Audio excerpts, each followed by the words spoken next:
The year's coming to an end, and of course, people will now ask you, where are we going with this organization? Where is this company going? Where is this project going? Where is this strategy going? And that's exactly where you have to tell them what to do. The question now is, as a leader, how do you handle long-term planning? I received quite a number of emails where people said, I had a couple of experiences with my leaders and wasn't too great. Some of them did really well, and they ask, is this the right way? And some of them I really could confirm, yes, it's done very well. Others, however, not so much. And the question is, how does long-term leadership work? How to lead, and especially leadership and long-term, how to deliver excellent leadership regarding long-term planning.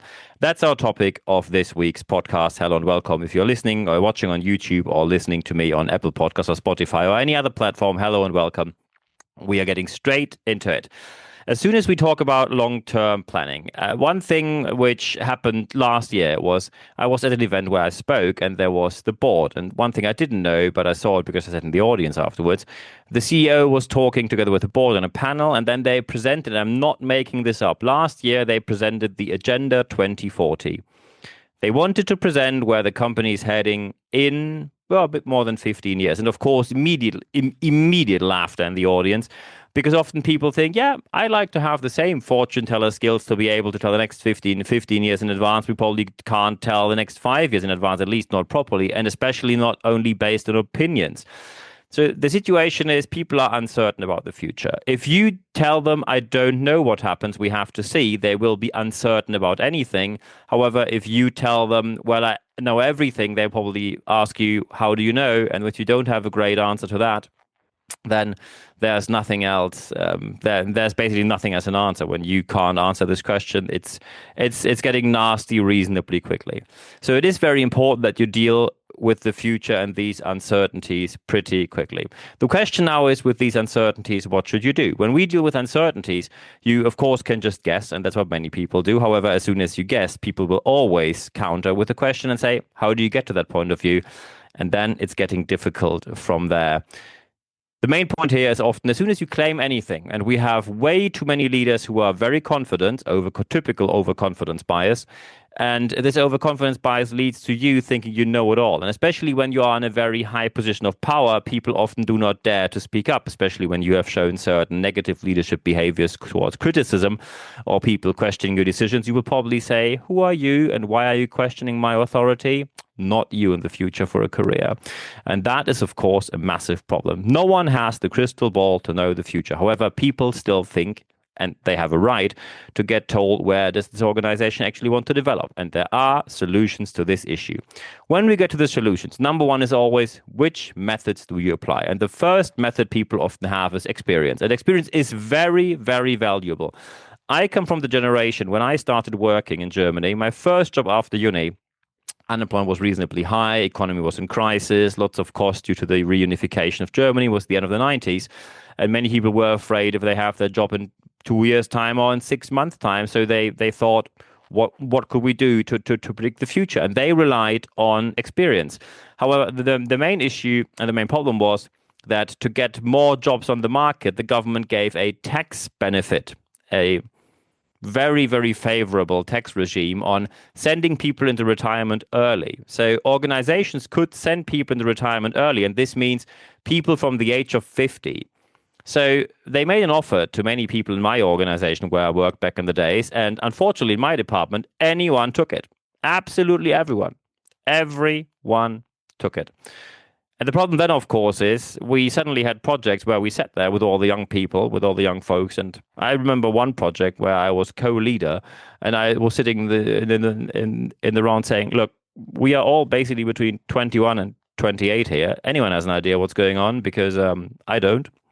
And no one else had. So what happened was they spoke again to the people in retirement, brought them back in on tremendously expensive contracts as a consultant. And that, of course, was not what is expected to be done when you are a leader. Always be aware you need to have experience on board. However, one of the methods you also have to look into is professional forecasting. And that is something which you do not do. That is something which you do not do in a Microsoft Excel spreadsheet within 10 minutes. When you say we need professional forecasting, when you say we need professional forecasting, it simply means you need to have professionals who are data science experts, or at least data science qualified. It doesn't need to be a university degree, although that might help. There are other methods of qualification. Very rarely someone just read themselves into data science. That is almost impossible, except when you have a certain talent for it. The professional forecasting is extremely important because that gives you, and stochastic forecasting, when you want to talk about stochastic forecasting means you take probabilities and then look into the future. And that look into the future is extremely important when you want to make decisions in favor of a product or against the product, in favor of a market entry or against the market entry, in favor of hiring new salespeople or against hiring new salespeople, or even laying people off.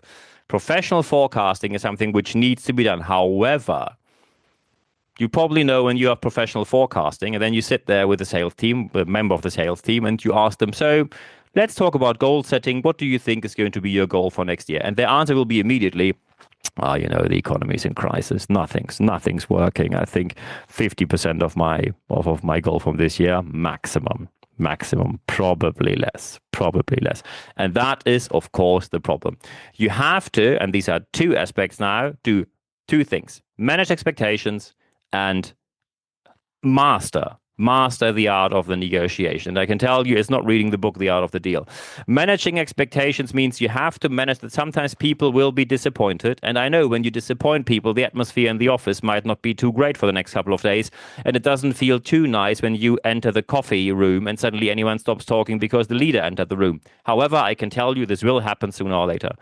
And if you are unable or unwilling to handle that, you should reconsider if leadership is really for you. Of course, I would really appreciate if someone knows a method that they always appreciate what you say, but there are moments where you have to make unpopular decisions, and of course it will show.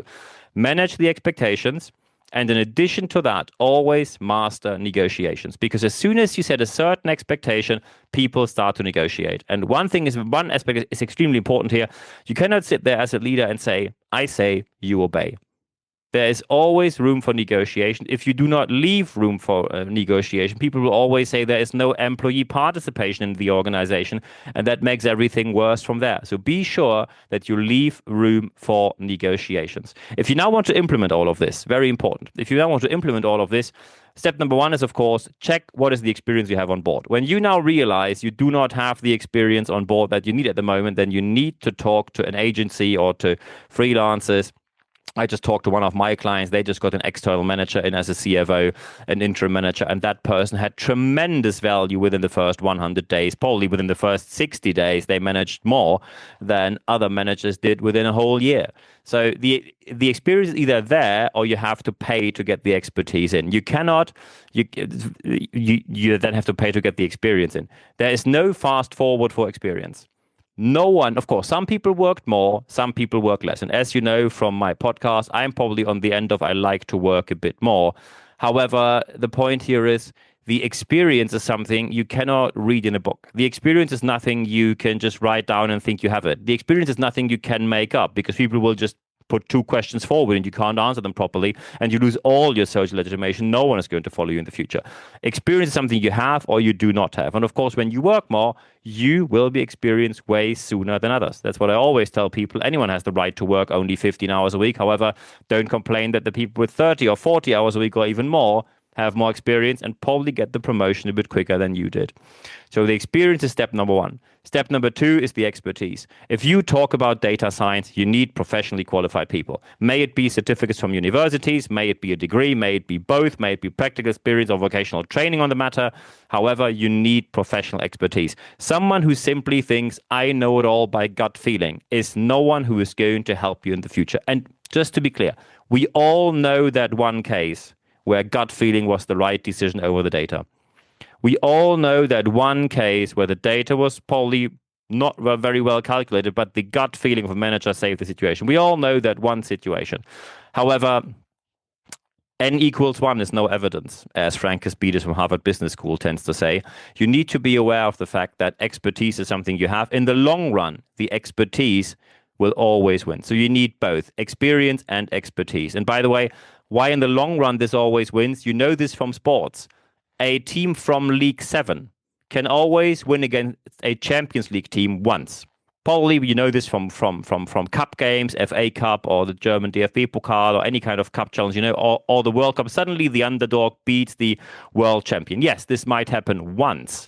When you let them play 10 games against each other, 9 out of 10, or at least 8 out of 10 of these games will be in favor of the team with the experience and the expertise. It's led by science, facts, proof, and evidence. And that leads me to my last point: deliver the facts. When you want to do long-term planning and you stick to gut feeling, people will rightfully so ask you, how do you get to that conclusion? And if you don't have a great answer, people will say, I'm not believing a single word you say. And by the way, my opinion is this one. And why is my opinion not the same value than yours? And when you then say, I'm a leader, you're not, that's why my opinion is worth more. That is where everything goes downhill very, very quickly. So be sure that you always deliver the facts. If you do everything, as we said right here, so you really look into the future, you deal with it, you know the methods, you have professional forecasting, you manage all the expectations and negotiate well with experience and expertise and deliver on the matter, the promise, and the facts, then everything will turn out very well. And I wish you all the best doing so. And when you now say, I'd like to discuss something that's a bit something, I have a couple of questions on my mind. Feel free to contact me anytime. So first, when you watch me on YouTube here, feel free to leave a like here, subscribe to my channel, leave a comment here. Thank you very much for doing so. When you, of course, listen to me on Apple Podcasts or Spotify, feel free to review the whole thing, 5 stars. Thank you very much for doing so, and recommend this channel on any kind of way you can do, friends, colleagues, anywhere, share it on social media. Thank you very much for doing so as well. One aspect which we always offer on top is the YouTube Shorts. These are the leadership tips. We have leadership tips, more than 100 already online. And these will be updated frequently with always current affairs and up-to-date matters from the leadership space. As the name says, YouTube Shorts only available on YouTube, so it pays off when you subscribe to my channel to put a little bell in there so you get a short update, a short notification on your message as soon as this update happens. Of course, you can also follow me on Apple Podcasts or Spotify, or go to my website, nb-networks.bz, and then you see what I do for a living. When you now say, I'd like to contact you, but in private, not in public, because it's probably an inquiry or something. nb@nb-networks.com is my email address. So when you email me, you can email me anything. You can either say, hey, we need a trainer, speaker, coach, consultant, mentor, project interim management. Happy to deliver that. That's my business. I do for more than 20 years. You can, of course, also say, hey, I just have a question. Let's have a chat. Of course, let's just do that. I'm open for absolutely anything, and I'm looking forward to hearing from you. And by the way, thank you very much to anyone listening. We now have already way more than 100,000 listeners here, which is amazing. I started this whole thing 5 years ago and never thought it goes anywhere near that. So thank you very much for doing so. I'm very happy to discuss absolutely anything. And I really say thank you for the respectful discussions we had in the last couple of weeks. When you now say, what about live sessions? Yes, we have live sessions. When you go to expert.nb-networks.com and you put your email address in there, then you receive, no worries, 1 email every Wednesday morning. It's 100% content, ad-free guarantee, and there's lots of content in there. Full access to all the podcasts, no paywall. Full access to all the articles, no paywall, unlike in other places. So, and by the way, it's available in the English and German language, so feel free to join there. And of course, in this email, which you receive on Wednesday morning, you see the date, the time, and the link to join for the live session. So I'm looking forward to seeing you there as well.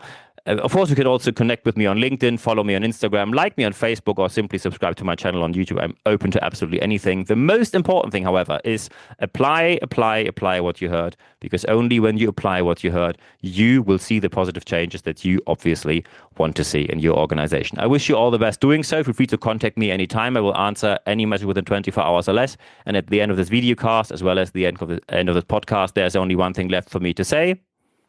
Thank you very much for your time.